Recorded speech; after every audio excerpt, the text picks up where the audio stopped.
আহ, আহ, এটা কি হলো? গ্যাস সিলিন্ডারে আগুন ধরে গেছে, ওখানে আমি কি করে বেরোবো? আমি তো খোঁড়া লোক।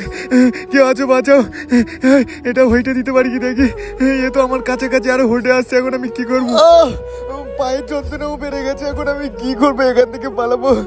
আগুনও অনেক ধরে যাচ্ছে, কেউ আছো, বাঁচাও, হেল্প। আমার কথা শুনতে পাচ্ছ? শুনবে তো, কালকে সরস্বতী পুজো। হ্যাঁ, ওই দেখো সাহিলদের বাড়ি থেকে ধোঁয়া বেরোচ্ছে কেন এত? হ্যাঁ সত্যি তো, চলো কাছাকাছি গিয়ে দেখি কিসের জন্য এত ধোঁয়া বেরোচ্ছে। মনে হয় তো আগুন বাগুন ধরে গেছে, গ্যাস সিলিন্ডারে গ্যাসের সেন্টও বেরোচ্ছে। হ্যাঁ, এখন কি করবে? বাড়িতে কে আছে দেখি।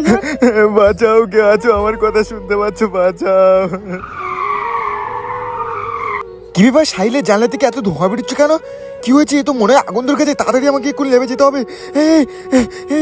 আরে ও দাদা, কোথায় যাচ্ছ? ভিতরে আগুন ধরে গেছে। কে আছো? সাহিল, সাহিল দরজা খোল ভাই। দেখি জানলার ভিতরে দেখি কি। এ তো সাহিল তো আগুনের সামনে পড়ে আছে। এখন এক কাজ করতে হবে, আমাকে তাড়াতাড়ি ঢুকে যেতে হবে। দাদারা ওখানে হটে যাও ওখান থেকে, আমি গাড়িটা স্টার্ট দিয়ে দরজাটা ভাঙতে হবে। যাক, দরজাটা ভেঙেছে। ভাই ভাই ভাই, তুই ঠিক আছে? ওঠ ওঠ।